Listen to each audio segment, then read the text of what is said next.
You're listening to WNYC. Coming up next on Marketplace, with restaurants across the country struggling to adapt amidst this pandemic, one eatery in Berkeley, California is looking to expand. You have talented chefs creating what used to be food served on a white tablecloth, putting out quality food in a sort of grab-and-go type of setting, and are meeting the demand of the customers as they're evolving. How the restaurant business is adapting to this pandemic. That's coming up next on Marketplace, right here on WNYC.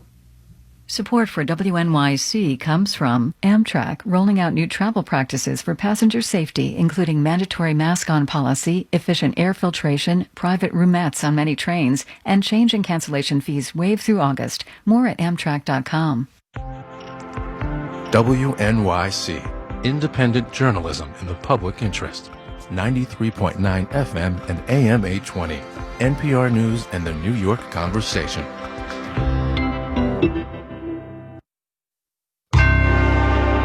Marketplace is supported by X-Chair Office Chair, dynamic variable lumbar support, and 10 ergonomic features for maximum support and comfort at xchair.com or 8444-X-Chair.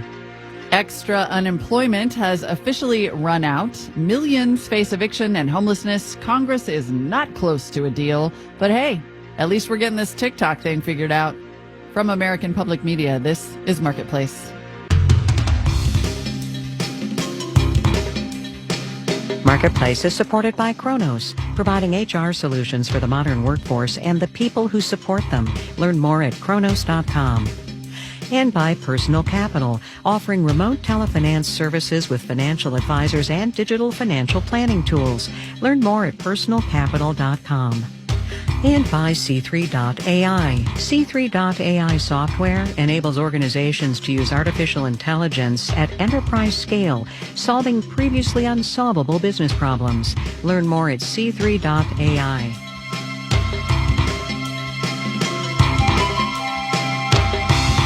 In Oakland, I'm Molly Wood, in for Kai Ryssdal. It's Monday, the 3rd of August. Glad you could join us. I'm sorry to report it was more talk but no action again today in Washington, as roughly 30 million people began to face their economic futures without an additional $600 a week in federal unemployment benefits. Until and unless Congress hammers out a deal for more pandemic relief, most jobless people will have to rely on state unemployment insurance. And as Marketplace's Kristen Schwab explains, when it comes to state benefits, geography just may be destiny. If you're unemployed in Mississippi, your life could start to feel a lot different than if you were unemployed in Massachusetts. The maximum benefit in Mississippi is around $230 a week. In Massachusetts, it's over $800. And the gap isn't just about cost of living. The big difference is the philosophy. Is unemployment something that supports the labor market, or is it a business cost to be minimized? Chris O'Leary is with the Upjohn Institute for Employment Research. There is no federal standard for unemployment benefits, so states create their own rules around who qualifies, how much they get, and for how long. Michelle Evermore is with the National Employment Law Project. In some states like Florida and North Carolina, only about 10% of people who are unemployed are even able to get a benefit. That impacts people's access to food and shelter. During a pandemic, it also dramatically increases their risk of getting sick. Because of monetary concerns, they have to take an unsafe job. And that's going to actually spread the virus and slow the recovery even further. She says Black and Latino workers may suffer most because states with the smallest benefits have the biggest minority populations. And Sylvia Allegretto, a labor economist at UC Berkeley, says differences in benefits can have direct effects on a state's economic health. Unemployment benefits have a really important effect of propping up the greater economy. While that extra $600 meant a lot to workers who lost their jobs, it also meant a lot to all the businesses relying on people who were spending it. I'm Kristen Schwab for Marketplace. Now to retail, where the apocalypse continues unabated. A couple more retailers declared bankruptcy over the weekend: Tailored Brands, which owns Men's Warehouse and Joseph A. Bank, and the department store chain Lord & Taylor. They join a list of COVID-era retail bankruptcies that already includes Neiman Marcus, J. Crew, Brooks Brothers, and the parent company of Ann Taylor and Loft. These companies all had problems before the virus, but now they're also up against widespread working from home, as in who needs a suit and pumps right now? Marketplace's Mariel Segura has more. Amanda Rich is starting to feel bad for her shoes. I'm actually sitting looking at them and I'm seeing like my leopard print ballet flats and this really cute pair of sandals that I bought last year, so I haven't really worn them.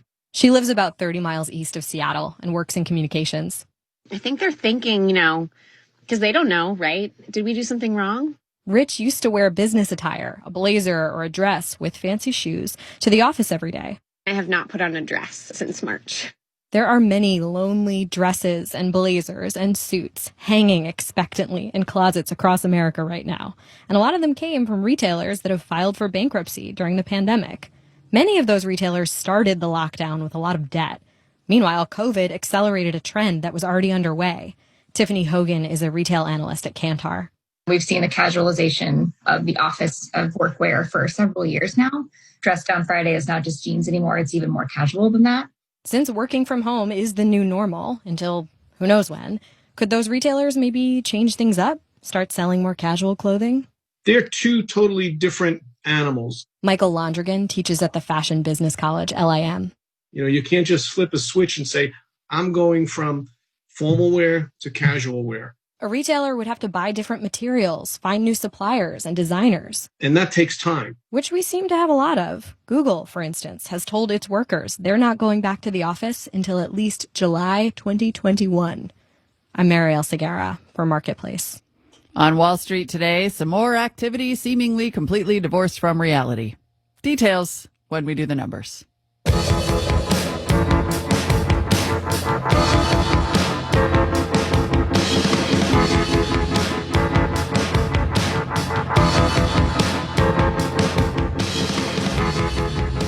On my regular show, Marketplace Tech, we've been looking at the technology that could help us transition to a post-pandemic future.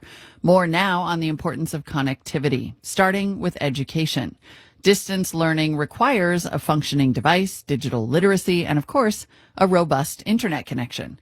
But a recent report from Common Sense Media and Boston Consulting Group found that millions of students in the U.S. lack either a device or internet access or both.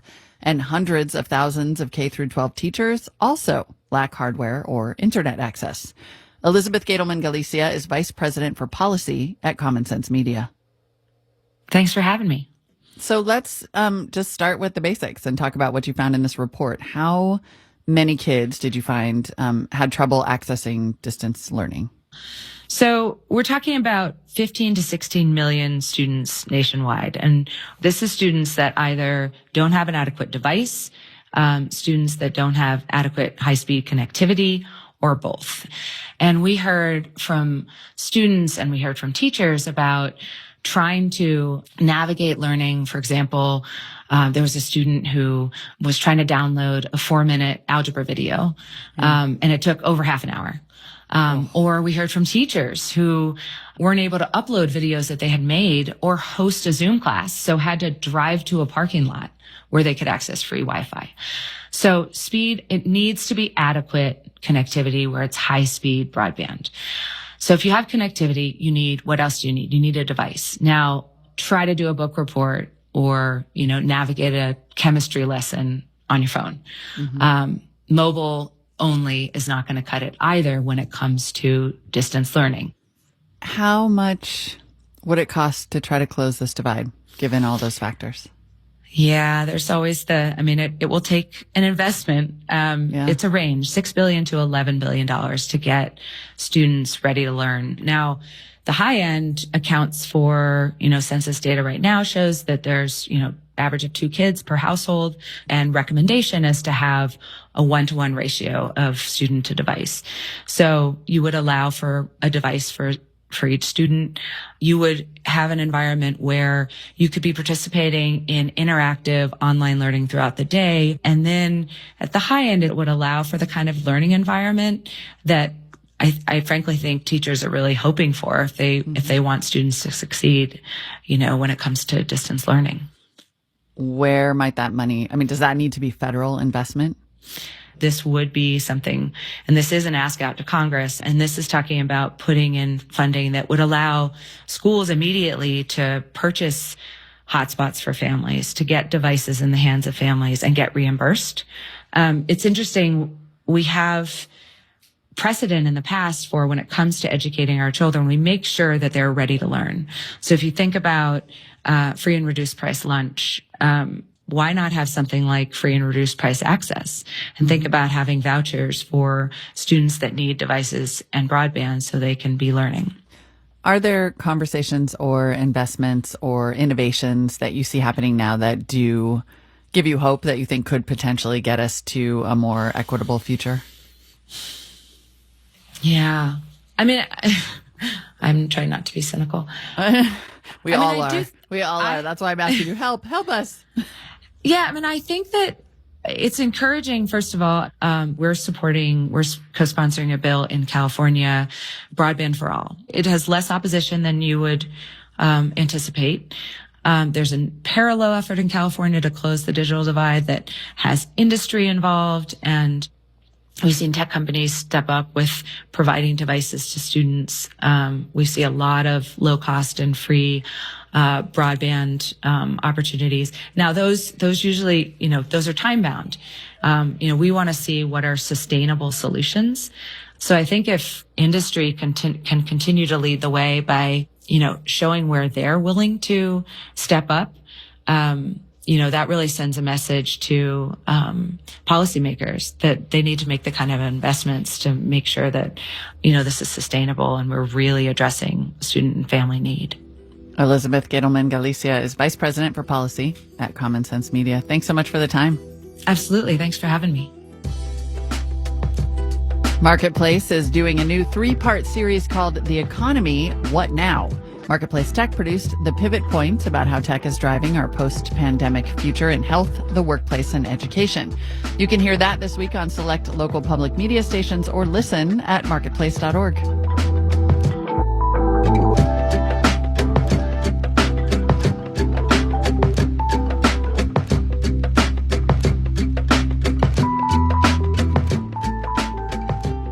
With skyrocketing unemployment, workers everywhere are struggling to pay rent. 43 million Americans are at risk for eviction right now. And this story is playing out around the world. For the latest in our series, My Economy, we hear from a landlord who opted to give his tenants a 4-month holiday from paying their rents. From our partners at the BBC, this one comes to us from central Kenya. My name is Michael Munene from the Republic of Kenya. And I'm a landlord for more than 10 years. I have about 29 to 35 tenants. I deal with people of low income, people who struggle in life. At the present, they have been laid off because of the impact of the coronavirus on the Kenyan economy. So I called for a meeting, and I told them from now henceforth, they will be using the money that is meant to pay for the rent. They use it to care for their families. When I called for the meeting, even though they know me well, they were expecting bad news. They thought I wanted to increase the rent or tell them, if you are unable to pay for the rent, to vacate and look for somewhere else. So when I told them that they will not pay for rent for 4 months, some started and getting a bit confused because they could not understand that reality. And then they started shedding tears of happiness mixed with sadness. They got shocked.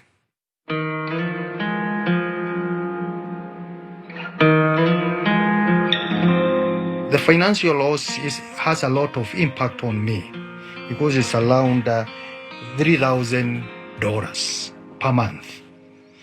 But I found that this is the opportunity to help those in need, because there was a time I was a tenant.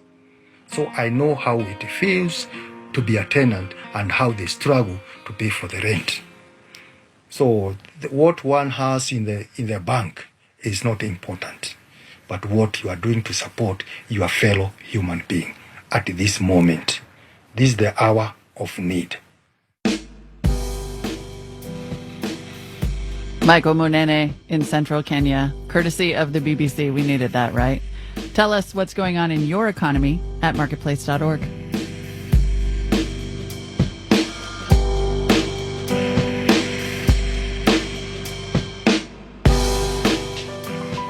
Coming up. The initial response was, oh my God, this is a disaster. I mean, who hasn't had that thought lately? But first, let's do the numbers. The Dow Jones Industrial Average gained 236 points, 0.8% to close at 26,664. The Nasdaq rose 157 points, 1.4% to finish at 10,902. I believe that may have been a record at some point. And the S&P 500 was up 23.7% to end at 3294. Leading those technology stocks, Microsoft, which gained 5.6% after confirming it is in talks about acquiring the U.S. operations of social media app TikTok, which is currently Chinese-owned. More on that in just a moment. Bond prices fell. The yield on the 10-year T-note rose to 0.55%, and you're listening to Marketplace. Marketplace is supported by Charles Schwab. Since 1973, Schwab has strived to see the world through clients' eyes by offering guidance, service, and perspectives. Whatever happens today, Schwab remains invested in every client's tomorrow. Learn more at schwab.com on how Schwab can help. And by Circle CI. Now that every company is a software company, getting code to market quickly and securely matters. Learn why developers rely on Circle CI to manage their continuous integration and delivery pipelines at circleci.com. And by LegalZoom. These days bring many new challenges. For help with legal challenges, LegalZoom can provide advice from a network of independent attorneys and is accessible anytime online. Help with legal challenges is available at LegalZoom.com. WNYC is supported by Abramarama, presenting the 5-part docuseries The Con, an investigation into the 2008 financial crises and how it contributed to our current turmoil, streaming on Facebook August 5th. More at thecon.tv. On the next Brian Lehrer Show, we'll follow the storm as it moves through our area and let you know about safety precautions to take and how they're affected by COVID. Also, a call-in for people who have now lost your $600 a week of enhanced unemployment benefits. How were you using the money, and what will you do now while Congress debates how much of it to restore? The Brian Lehrer Show, weekdays at 10 a.m. on WNYC. You're listening to Marketplace on WNYC. Coming up next, it's All Things Considered. And later, Radiolab will kick off WNYC's Monday evening lineup starting at 8, followed by On Being with Krista Tippett. It all starts tonight at 8 on WNYC. This is Marketplace. I'm Molly Wood. The popular Chinese-owned social media platform TikTok is increasingly the avatar for our Cold War with China, which is mostly being fought economically. So a few days ago, President Trump announced he was considering banning TikTok over security concerns. Then Microsoft announced it might be interested in buying. Trump reportedly objected. And then just this afternoon, Trump gave Microsoft the green light, but also said the U.S. government should get a cut of the sale. In case you're wondering, yes, all of this is extremely not normal. But as Marketplace's Jasmine Garst reports, TikTok is a really big deal. TikTok is a wildly popular social media platform where users upload snappy videos like this one. Wow, you can really dance. That's a TikTok video of singer J-Lo dancing. It's been viewed almost 2 million times. In the U.S. alone, TikTok says it has over 100 million users. Ari Lightman is a professor of digital media at Carnegie Mellon University. During the pandemic, the numbers associated with people flocking to TikTok and utilizing the app have just grown exponentially. I mean, we haven't seen this kind of growth since Facebook. In the tech world, Microsoft is seen as the serious company that does grown-up stuff like Office software, Skype, and LinkedIn, which is why when e-marketer analyst Deborah Aho Williamson heard it wanted to purchase TikTok, I was like, what? Microsoft and TikTok? Facebook maybe would be a better fit, but because there are so many antitrust concerns, it's not really possible for a company like Facebook to acquire it. But now, with the administration's blessing, Microsoft can. TikTok could place Microsoft in the big social media leagues with the likes of Facebook and YouTube. What's with President Trump's change of heart? Cornell professor George Allen Hayes says banning TikTok would have been a bad move. Some young people are actually voters, and they really enjoy TikTok. And the idea that they can't see it because he's banned it would not resonate well with them as voters. Microsoft has said it expects to continue discussions until September 15th. Plenty of time to upload your latest dance videos. I'm Jasmine Garst for Marketplace.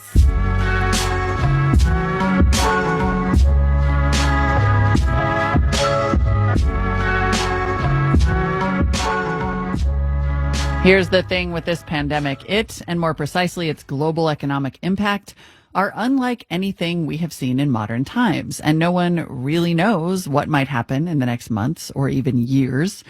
And all of that is creating a real challenge for the people on the front lines of the economic war against the virus. Marketplace's Sabri Benishore has more on that. This economy is being pulled, torn even, in different directions. Prices are rising in some areas, for example, and falling in others. You've got some parts of the economy where the main story is a shortage of supply. David Wilcox is a senior fellow at the Peterson Institute and former head of the Federal Reserve Domestic Economics Division. Food prices, for example, are up 5% from a year ago, in part because supply is down or disrupted. We've all seen the stories about meat processing plants and so forth, or in other cases, it might be snarled supply lines from other countries. But in a lot of the economy, the issue is too little demand. People aren't buying. A lot of families are just really on the financial brink. They're spending less, especially on things like energy and transportation, where inflation is slowing down the most. But this whole situation has some people, like Marcus Brunnermeier, anxious. He's a professor at Princeton. Right now, it's a fairly unstable situation because we live in a world of high uncertainty. He says there's a danger of what he calls an inflation whipsaw, where the country lunges from low inflation to high inflation. We are not spending now much because everybody's very scared. But once things ease up, we say, okay, now we catch up and we spend again and the demand is kicking in. And that might lead to inflationary pressures. So that's a danger which might come down the road. That means that on the other side of this crisis, the Fed will have to be extremely careful how it guides the economy. It just means if you make a small error, it will have much bigger implication. But that is a problem for a little down the road. For now, the Fed isn't worrying about inflation. It's throwing everything it has at the economy to just keep people employed. Ann Owen is professor of economics at Hamilton College and a former Fed economist. I think the Fed's biggest problem is that they're running out of tools, and what they really need is fiscal policy to help them do their job. In other words, she says the Fed needs Congress and the White House to hurry up and come up with some more coronavirus relief because there's only so much that the central bank can do. In New York, I'm Sabri Benishore for Marketplace.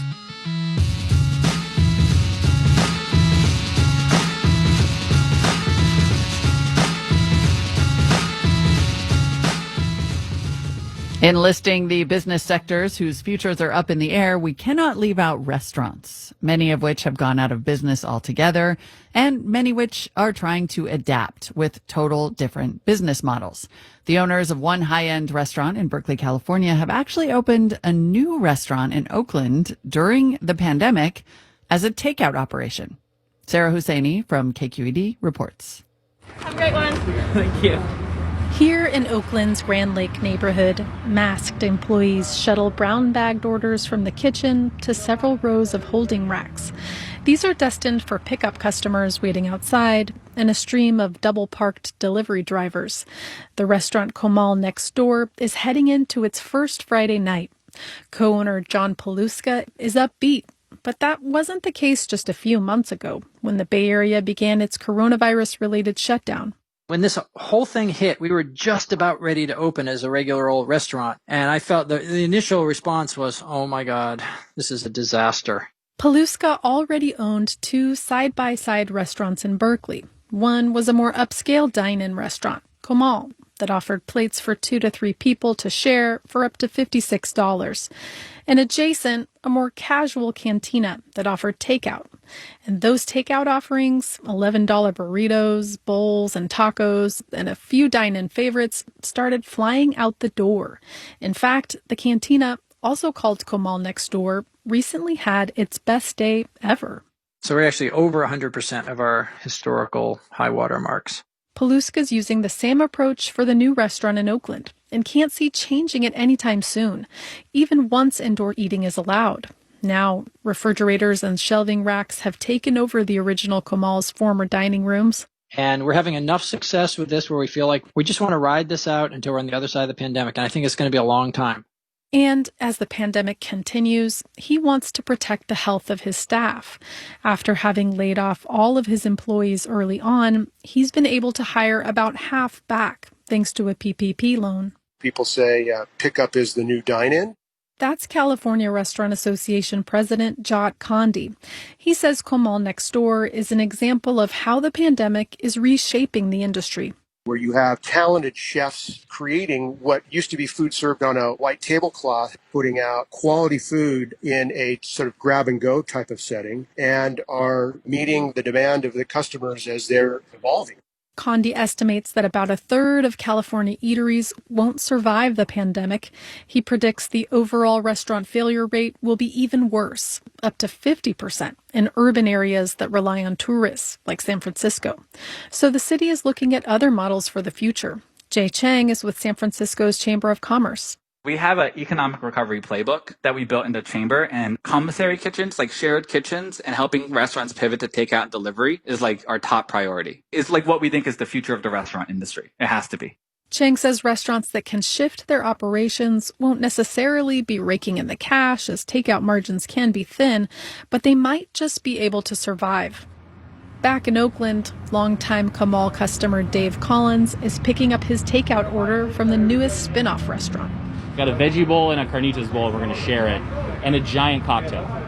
You heard that right. A giant cocktail to go. In Oakland, I'm Sarah Hosseini for Marketplace.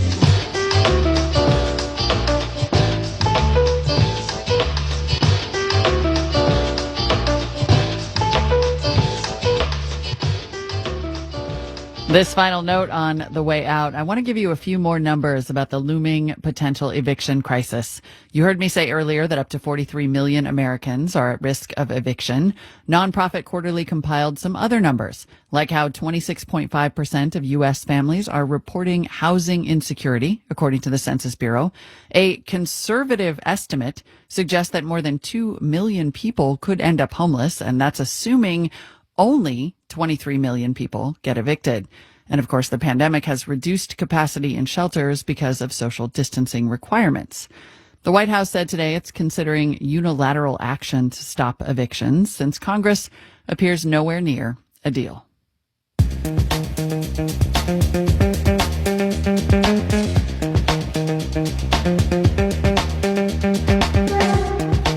Marketplace is supported by OneDrop, the app that can help people get healthy and stay ahead of their diabetes. OneDrop combines personalized coaching, curated content, and diabetes supply delivery at getonedrop.com. And by Fidelity Wealth Management, where advisors work with their clients to develop flexible investment strategies that evolve as their needs change. Fidelity.com/wealth. Fidelity Brokerage Services, LLC. And by Avalara, simplifying sales tax compliance with cloud-based solutions.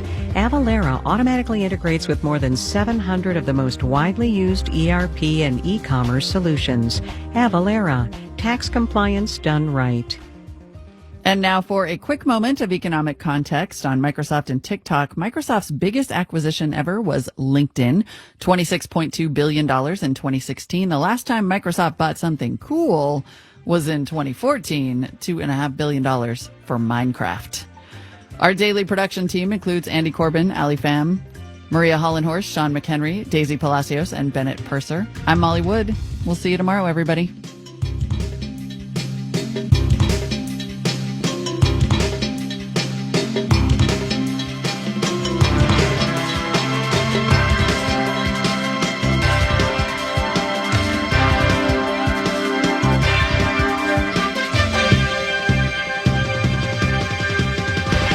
This is APM.